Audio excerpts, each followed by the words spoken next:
¿Cómo están? Buenas noches, señores. Buenas noches, Licen. Muy buenas noches. ¿Cómo están? Buenas noches. Muy buenas noches, ¿cómo están? Vamos colocando asistencias.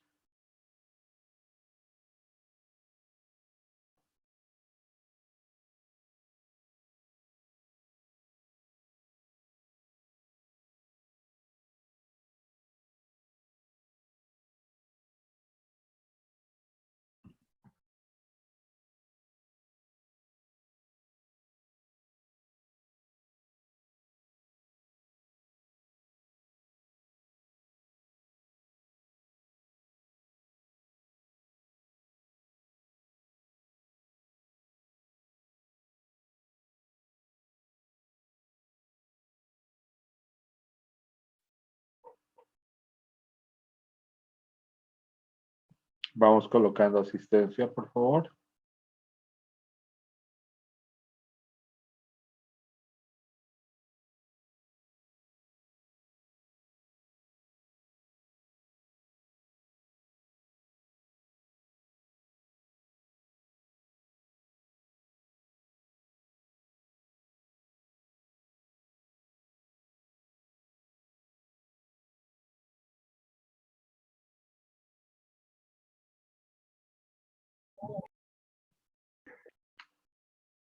A ver, mis señores, somos poquitos, ¿no?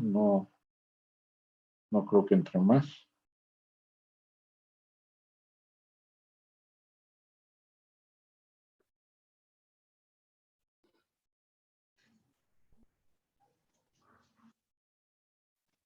Buenas noches, Licen. ¿Cómo están? Buenas noches. A ver, veamos, mis señores. Les he adjuntado unos links del paralelo, de tributaria 1 del grupo paralelo, para que también si gustan pueden estar adelantando. Es parte del ciclo tributario. Obviamente las primeras clases era un diagnóstico, parte del sílabo. La primera era un diagnóstico. La segunda clase, o sea, sesión 1, sesión 2. La clase número 2, sesión 1, sesión 2, ya son 4 clases de los links que les he mandado. Era una prueba de diagnóstico, de conocimiento, que también lo han de elaborar. A partir de la clase 3 es lo que les interesa como tal y que se habría avanzado. Obviamente yo lo voy a separar en el módulo y a partir de ahora les voy a pasar solo de su materia, pero no, para que estemos avanzando, para que puedan ustedes no sentirse muy retrasados, pueden retomar ese material del grupo paralelo. Como sugerencia, no es obligatorio. Nosotros vamos a avanzar nuestro propio material.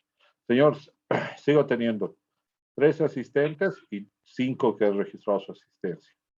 Es muy bajo. A ver, nos hemos quedado, ¿dónde está ciclo tributario? Acá. Nos hemos quedado en contexto tributario, como lo hicimos la anterior clase. ¿Se está grabando la clase? Pregunto. Sí, estamos grabando la clase. Miren, hemos visto cómo la política fiscal de un gobierno básicamente está definido por ese rol de recaudar recursos monetarios de sus distintas naturalezas como Estado para cumplimiento de sus fines, salud, educación, seguridad, infraestructura, gastos operativos o de gestión.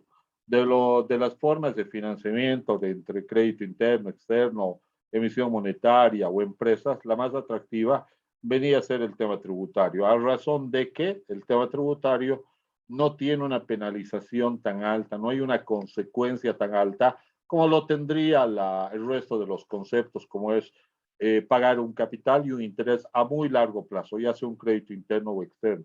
La emisión monetaria y inflación, no hay donde perderse. La empresa pública sí es muy atractiva, no voy a decir que no, nadie discute su beneficio, pero en el devenir del tiempo también deja de ser muy eficiente, ¿no? Porque existe un coteo político y bueno, sobreprecios y elementos que hace que se distorsione, si quieren, el fin como tal para la institución, ya que una institución no siempre recurre con sus recursos propios. Este último, en la ley financiera de este año que se tiene, han colocado bien, bien bandidos los del actual gobierno la cesión de unos terrenos a favor de BOA. La pregunta es que eso debería comprarse BOA o el gobierno debería darles. Sí. Debería ser lo autosostenible, pero si va el gobierno les está dando el terreno. Habría que ver si el terreno ha sido comprado para darle, el Estado ha comprado para luego cederle a BOA o era un terreno que lo tenía ahí. Rosa, ¿qué querías acotar? Lice, quería pedirle un favor grande. Dígame. Es que como no estábamos desde el principio que nos estaba explicando, es mi primera clase con usted, quisiera que nos explique todo de nuevo, lo más que más rápido, por favor, es Por que en eso ese estoy momento yo soy recapitulando. perdida. Estoy recapitulando. Por... No te preocupes, pero por eso, Rosa, estoy recapitulando desde el principio. Esto fue la primera clase, el día lunes. Ah, ya está bien, ¿Ya? gracias. No te aflijas. El video ya lo tienes en los dos links en el grupo de WhatsApp. También lo voy a subir al módulo. WhatsApp es una comunicación inmediata y es ordenada. También tienes el paralelo hasta la clase anterior, que fue el día de ayer, del paralelo. No, el día martes que se lleva con el paralelo, ¿no? Claro, el día martes de esta semana.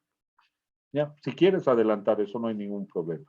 Para uniformar lo que se ha avanzado. Entiendo también que con su docente llevaron algo similar o no. ¿Alguien me puede acotar?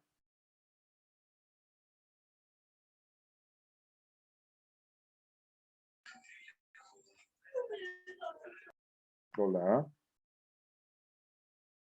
¿Con su otro docente llevaron algo parecido, sí o no?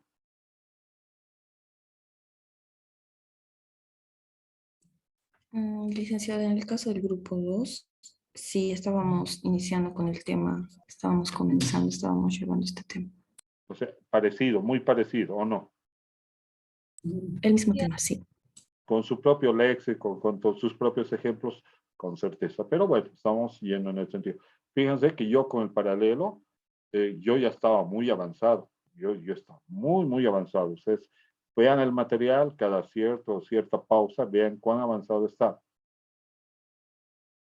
¿Ya? Bueno, sigamos. Entonces, para Ross y para todos los que han ingresado hoy, eso hemos avanzado el día lunes. Estoy recapitulando. El gobierno, el Estado recauda, necesita fondos. Tiene consecuencias, ¿sí? Crédito interno es prestarse de la China o prestarse de la sociedad boliviana, pero hay que pagar intereses y capital. Y eso significa que lo paga la sociedad. Emisión monetaria, fácil imprimir dinero, inflación. Las empresas públicas, delicada la cosa. Y sin ir lejos, hoy en día, la última disposición legal no sé si se habrá promulgado, pero en una ley colocan en otras disposiciones muy bandidos que se cede unos terrenos, unos predios a favor de BOA. Una empresa pública tiene que ser autosostenible. La pregunta, he dicho, bueno, siempre queda en duda el cuoteo y el sobreprecio, ¿no? Si el Estado, el gobierno ha comprado este terreno, ¿lo habrá comprado a precio correcto? Ha habido un caso de la caja petrolera, un terreno, un edificio que valía 3 millones de dólares, lo ha comprado en 17 millones de dólares. Imagínense. O sea, ese tipo de negocios ya ha salido de denuncia pública y eso ha salido en Bolivia TV, por si acaso. La pregunta será eso. Pues también tiene sus pros, tiene su contra, lo que quiera. Tributos es el que mejor se responde al hecho generador, en quien se verifica el acto económico, él tiene que pagar y es un beneficio limpio. Recaudas plata para salud, educación y deportes. La política fiscal establece cuál es la política que el gobierno va a tener en relación a los recursos necesarios a recaudar versus los egresos a ejecutar durante un año, conocido como ley financiera o ley presupuesto general del Estado. Es de naturaleza cortoplacista, es de un año. Entonces, la presión tributaria, si quieren, está regida a las necesidades establecidas en el presupuesto. El Ministerio de Economía, junto con el Viceministerio de Política Tributaria, o algún de senadores, diputados, algún equipo, si quieren, propone leyes tributarias. En conclusión, el Poder Ejecutivo propone leyes tributarias. El Viceministerio de Política Tributaria, dependiente del Ministerio de Economía y Finanzas Públicas, depende del Poder Ejecutivo. Y el Poder Ejecutivo propone. El Poder Legislativo los instrumentaliza mediante leyes. De esta manera se genera la independencia de poderes. Dicha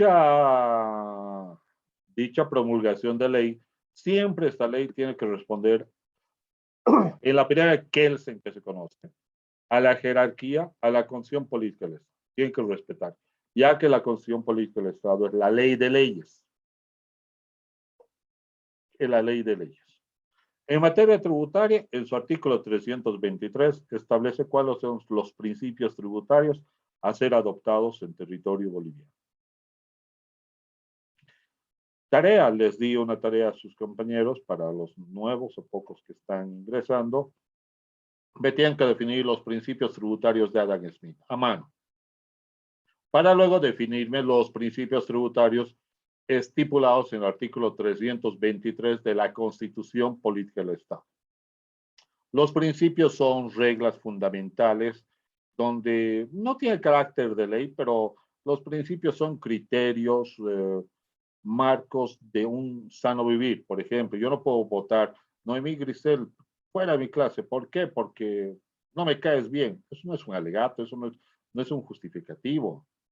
No puedo. Por un principio de equidad, justicia, igualdad, por un principio.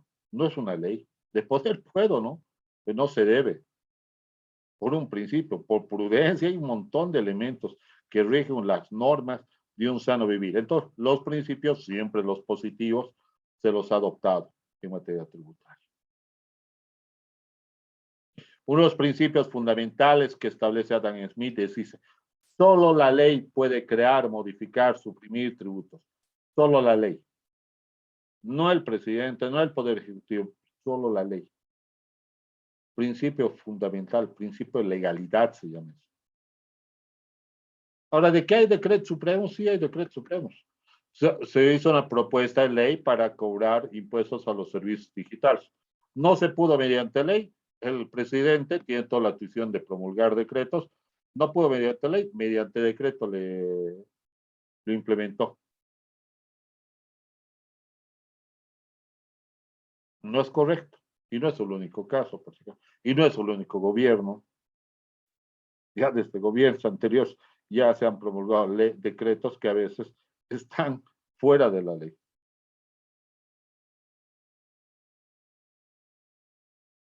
¿Está claro? Entonces, en esa jerarquía va, ojo, entre las leyes y en la constitución política del Estado, por encima están, al medio están los tratados internacionales. Fíjense que los tratados internacionales están en forma inmediata de la constitución política del Estado, pero por encima de las leyes. Su cumplimiento y su respeto es válido en este sentido.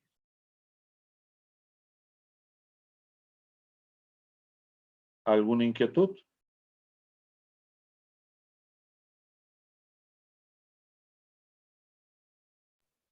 Licenciado, buenas noches. Dígame.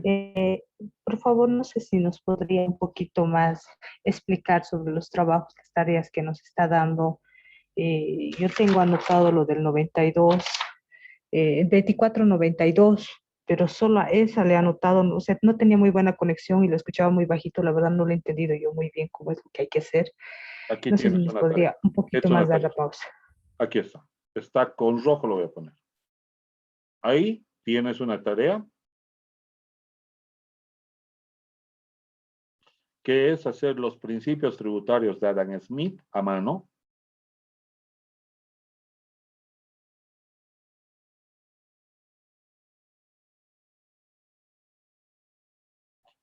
Los principios tributarios de Adam Smith a mano, ya que es el padre de la economía.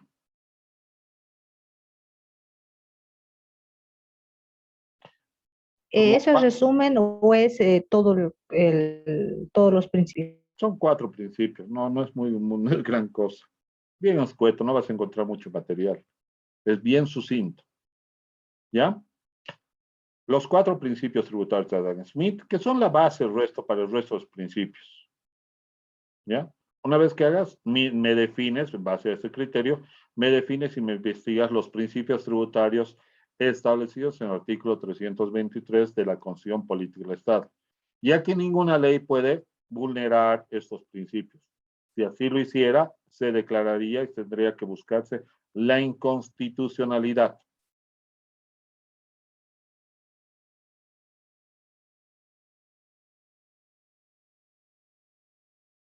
¿Ya? Licenciado, ya, o sea, hago los 4 principios de Adam Smith, luego lo hago lo del artículo 323 del Código Tributario y ya después viene Constitución eso, Política del Estado, la ley de leyes. ya. Después de esa viene la ley de 2492. Sí, ahorita llego a tocar ese punto. ¿Ya? Ya, licenciado. Bueno, pero señores, de la Constitución Política del Estado es la ley de leyes. En realidad yo creo que como todo empresarial deberíamos comenzar haciendo lectura del régimen económico que rige en Bolivia. Ni siquiera solamente el artículo 323. No me atañe, no puedo hacer nada, pero si son acuciosos, yo leería todito el título, no solamente el 323. Todo el título de la Constitución Política del Estado, en el cual compone el artículo 323, régimen económico. A mí me interesa cuál es el régimen económico que rige al Estado de Bolivia, el Estado plurinacional de Bolivia. ¿O no? Que haya cápites tributarios, haya cápites tributarios. Que la Constitución Política del Estado establece que los tributos son imprescriptibles. ¿Sí? Pero aquí está hablando de prescripción, ¿eh? Vamos a ver en qué caso es imprescriptible y en qué caso es prescriptible, que muere, que no corresponde el pago. Bueno, los tratados internacionales, que son 5, el de España, el de Francia, el de Alemania, el de Argentina, el de Perú, ¿sí? Están por encima de las leyes.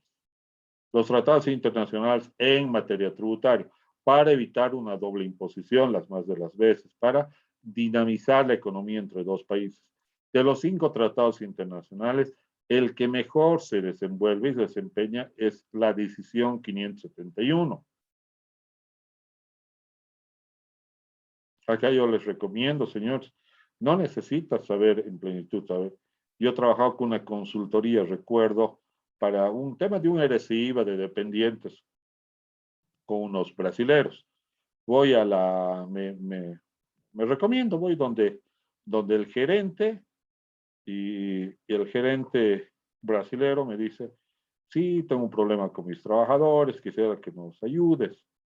Ya le digo, ¿y a qué se dedican? Somos una empresa constructora. Brasilera, sí, me dice, pero se han de constituir en el Perú, le digo, y están prestando servicios desde ahí. Y se molesta el señor. Se molesta, sí, se molestó. Y él me dice, ¿quién te ha dicho que somos del Perú? Diciendo, ¿con quién has hablado? ¿Quién te ha comentado esto? Esto es confidencial. Tú no puedes. Yo le digo, y le digo tranquilamente, le digo, a ver, escúcheme, le digo, usted no tiene por qué molestarse. Yo en primer lugar no conozco muchas personas acá. Ni siquiera sé quién me ha recomendado. De aquí le digo. No sé, le digo. Y por obvias razones, por la edición 571, una empresa del Brasil le conviene más ir y constituirse en el Perú y prestar servicios a Bolivia. Por el tema impositivo, le digo, solo es eso. Y ahí se me pregunta, ¿sabes qué es la edición 571? Claro, le digo. Durante 3 meses he sido el asesor. Obviamente, después de eso, me lo he devorado a la edición 571.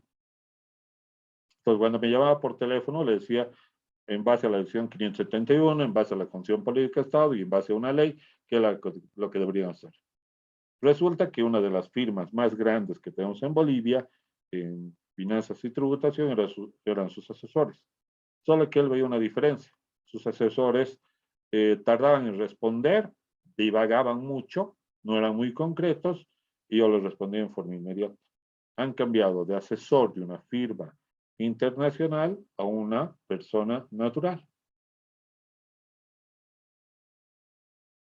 Yo os digo, ¿dónde fue? O sea, no ha habido ningún inconveniente en asesorar. Yo les digo, o sea, ¿para qué ni mencionar el salario? Ni mencionar, porque eso ya es hasta jactancioso probablemente decir el importe. Pero no necesitas dominar ahora, pero tener el criterio, la prudencia, la sapiencia y la oportunidad la tienes que aprovechar. Y yo les puedo decir, la 571 es la que mejor se adecua a territorio, ya que hay muchas empresas de capital peruano en territorio nacional. Veamos cuáles.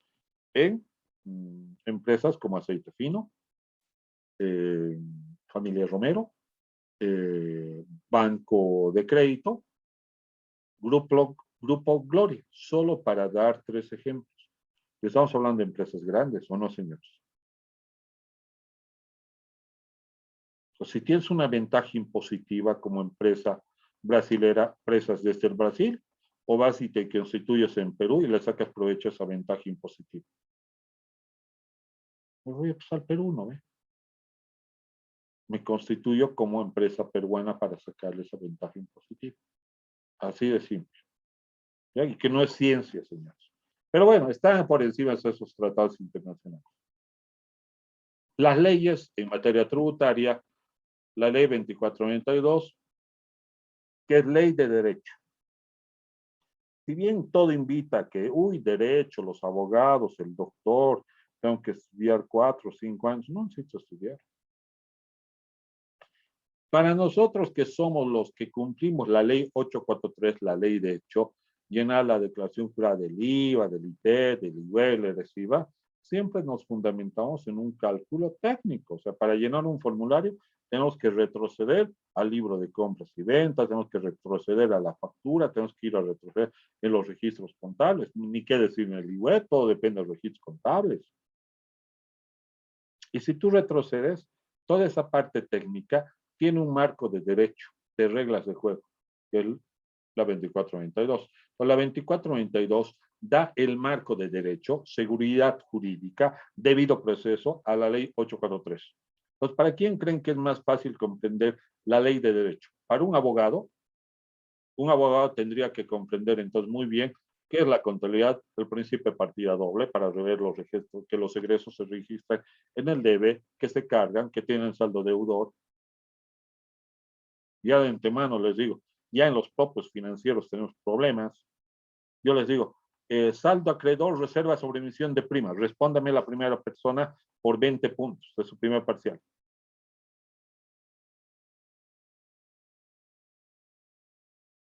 Hola. Tengo 24 asistentes, 15 que firman. El resto son oyentes. Nadie, ¿no ve? Y somos empresariales.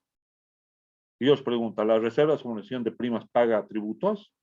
¿Paga IVA, paga IT, paga IUE? Ahí te ve acreedor, ya eso ya sí me pueden responder. Acreedor, ingreso. Mantenimiento, valor, deudor, egreso. Bueno, si la tienes así de clara, sirve. Pero fíjate, ¿cómo vas a llevar un marco de reglas de derecho a comprender una parte de hecho a un abogado?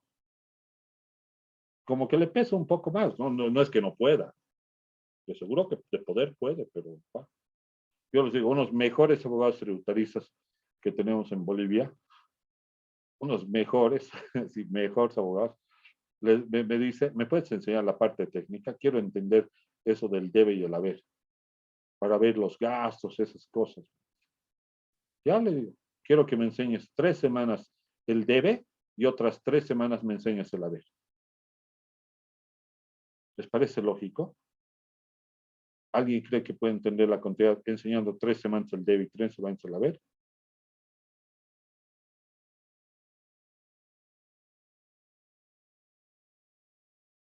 Complicado, ¿no? Estamos hablando de gerente Graco y todo. Pero bueno, ahí está. Pasamos a que es más fácil de alguna manera para nosotros abordar esta de hecho al marco de derecho, ya que esta da el marco de derecho. No sé, un ejemplo, el artículo 47 del Código Tributario, ley de derecho, dice que el cálculo de la deuda tributaria será calculado bajo la fórmula del valor, ¿cómo es? Interés compuesto. Los pagos a cuentas serán calculados bajo la fórmula del valor presente neto.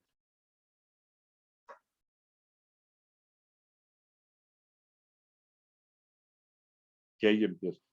Que hay conceptos que son financieros, que no se van a comprender en el marco de derecho. Por ejemplo, yo te pregunto, a ver, ¿una sociedad titularizadora será objeto de tributos? ¿Una operación swap aminorará que la carga tributaria? ¿Un forward, qué efectos tributarios tendrá? ¿Los derivados, qué tipo de tributos pagarán? ¿Futuros?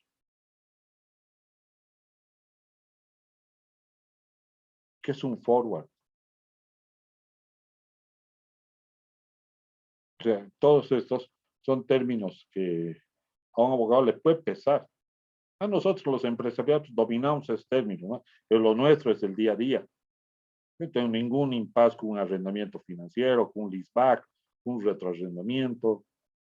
No tengo ningún inconveniente de calcular interés simple, interés compuesto, interés simple método alemán, francés, estadounidense. No tengo ningún inconveniente en calcular ante una factura en blanco. La norma me dice que saque el promedio. Oh, pues, el promedio, quien sea, señor. Un niño de 8 años, 10. O el valor modal, el que sea mayor. Ah, valor modal. Sí, el que sea mayor. Obviamente para nosotros todos esos términos son recontra fáciles, ¿o no, Noemí? Son del día a día. Noemí, Sí, licenciado. ¿no ve? Para nosotros no da lugar a dudas. Pero para un abogado le va a pesar concebir el concepto de un forward, de un swap, de un factory, le va a pesar. ¿O no?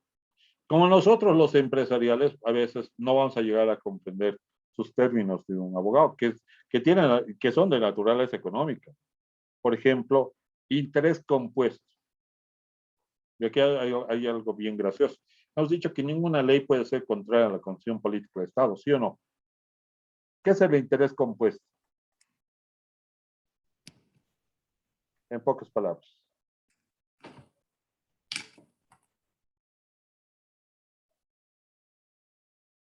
¿Qué es el interés compuesto?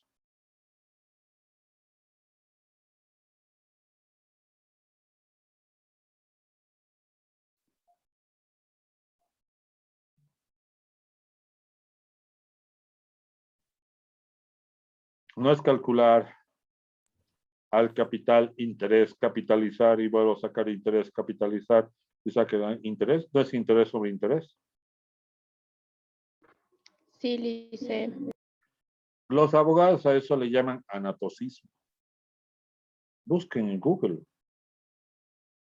El anatocismo es el sinónimo para nosotros, los empresariales, de interés compuesto. Al abogado, dile interés compuesto, no me hables. Pero el abogado te habla de anatocismo, tú le dices, no me hables.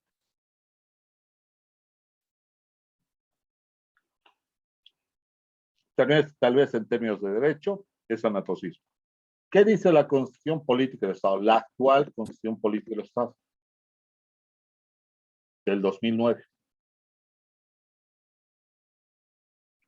Ojo que tomamos esto, fue promulgado el 2003.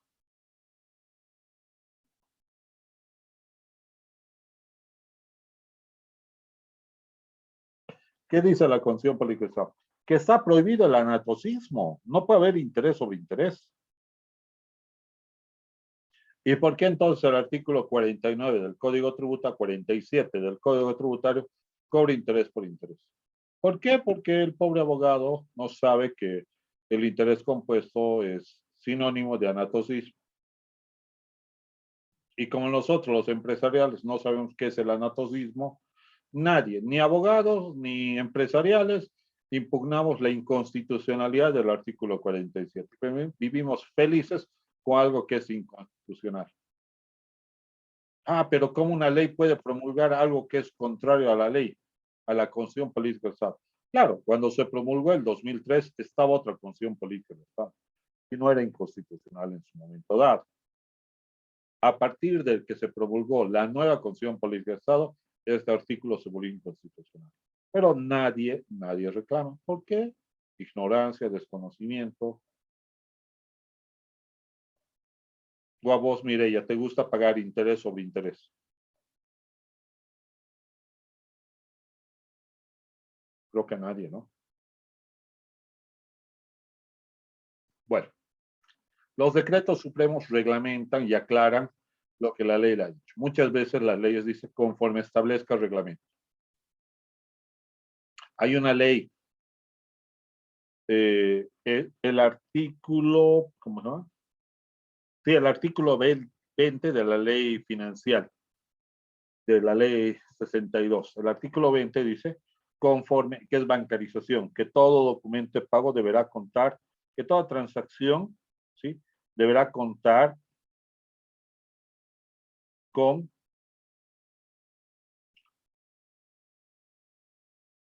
¿qué se llama? Con documento de pago, cuyo importe establecerá según reglamento.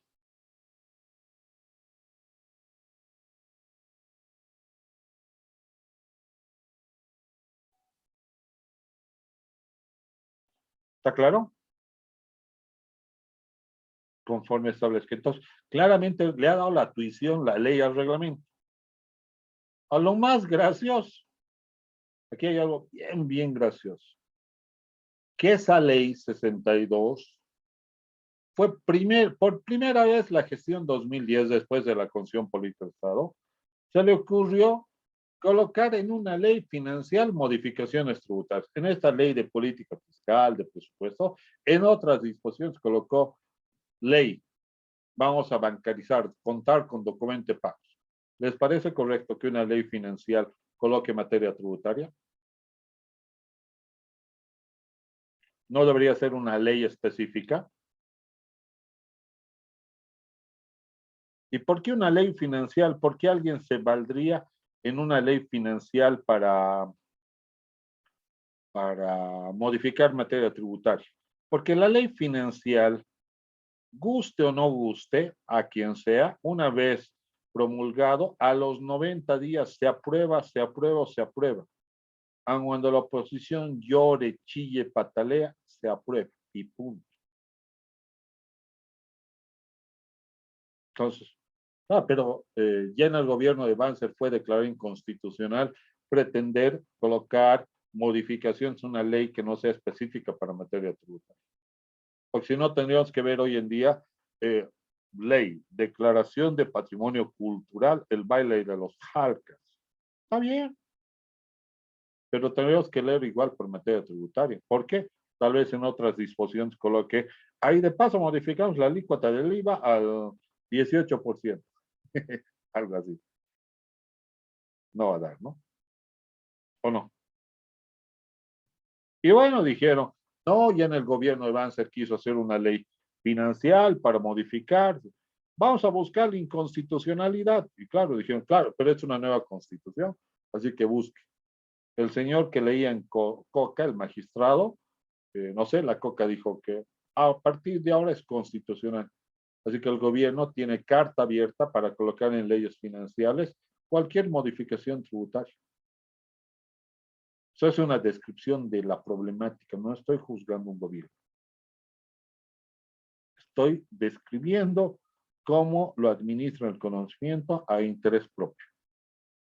Porque ya que nadie puede chillar ni oponerse a una ley presupuesto general del Estado. Y el 2010, por primera vez, se promulgó en una ley financiera modificaciones tributarias. Entre ellas se implementó en su artículo 20 la bancarización, conforme establezca el reglamento. Y a partir de ahora, ya que los magistrados se pronunciaron, dice que no es inconstitucional. ¿Y cómo que? En medio año sacan ley financiera, modificamos y le meten todo un tojorí bailable en materia tributaria. Una ley específica para una ley específica. Bueno, ahí está el decreto supremo que reglamenta. Esto lo promulga el presidente. Muchas veces hay normativas tributarias que son contrarias a la ley y no deberían ser válidas. Aquí les he puesto la anterior clase un ejemplo. Ha habido un decreto supremo, el 25.530, en el cual señalaba que el IDH consignado en las facturas de venta generarán crédito fiscal. Impuestos vino después, dijo, no genera crédito fiscal. La ley dice que ningún impuesto va a generar crédito fiscal. Pero el decreto supremo 25.530 dice que sí, dice. Ah, ¿quién es mayor? ¿Decreto o ley? Ley, ¿ya ves? Me debes plata. Y empezó a recaudar. Mi contribuyente de la consultora no quería pagar, porque ya no tenía plata, se divorció, se quedó con un montón de deudas, no era, y él dijo, una raya más al gato, una raya más al tigre, no voy a hacer nada, así que me ejecuten nomás, no voy a pagar. No vamos a impugnar, impugnar si quieres. Hemos impugnado y hemos dicho que no puede haber un decreto inductivo al error y que luego me digas, no, debes. ¿Quieres que no pague? Abrogar el decreto. Y de ahí para lo venidero. Y pueden creer, mi contribuyente ha ganado, no ha pagado. Las deudas, normalmente eso se daba en estaciones de servicio, porque son los que compran más cantidad de lubricantes. Las deudas de estaciones de servicios eran de 300,000, 400,000, hasta 1,000,000 por cada estación de servicio. Solo les han sacado un año. Ahora dirán, ¿y el resto de las estaciones de servicio qué ha pasado? O sea, el resto de los años. Ya las estaciones estaban empezando a ahorrar plata. Uy, el año 2 nos van a cobrar. Y nunca les han cobrado. Y no tienen ni la más remota idea por qué no les han cobrado. Por justamente el caso de mi contribuyente. Porque no tiene tuición. Es más, todas las estaciones de servicio que habrían pagado haciendo cumplimiento a los funcionarios de la administración tributaria, ya que la ley está por encima del decreto, con esta sentencia de la sala plena, podrían pedir una acción de repetición que les devuelva lo indebidamente pagado. Pero como la ignorancia es grande, en que alguna estación de servicio ha recuperado plata, ninguna. ¿Y qué es una acción de repetición? Es mandar una carta y llenar un formulario, nada más. Solo haciendo eso recuperas 300,000, 400,000, 600,000 bolivianos. Pero bueno, ese es el precio del conocimiento. Vale. Las resoluciones ministeriales aclaran lo que operativamente se omitió en la ley. No pueden modificar nada, pero aclaran. Por ejemplo, en bancarización, la ley dice que toda transacción más de 50,000, porque el decreto lo reglamenta, deberá contar con documento. La resolución ministerial tuvo que aclarar un pequeño detalle, que hay transacciones que no existe flujo monetario. ¿Cómo qué? La permuta. La permuta, si bien es un doble acto de venta, es que pagas en especie, ¿o no? Pagas así. ¿O no, señores? Yo te entrego un botellón de alcohol para bioseguridad, yo te entrego. Eso es permuta. Es doble acto de venta, pero no se paga. Hay otra entrega por valor de 90,000, yo también por valor de 90,000. Entonces, la resolución ministerial tuvo que aclarar que por su naturaleza de pago, permuta, no es objeto de bancarización. Y las resoluciones administrativas es lo que emite las administraciones tributarias, ¿sí? Reglamentando de forma operativa, o sea, de cumplimiento, de procedimiento, de lo que la ley, el decreto o la resolución ministerial. Hay artículos de las leyes que le dan tuición directa a la administración tributaria. Aquí, por ejemplo, en la ley 843, en su artículo 13, dice, la ley 843, en su artículo 13 dice, la administración tributaria reglamentará, ¿sí?, las modalidades de facturación, sus sistemas de control de libros de compras y de ventas. Miren, la ley le ha dado tuición directa a la administración tributaria. Por eso esta promulga las modalidades de facturación virtual, intentó con la electrónica, no dio curso,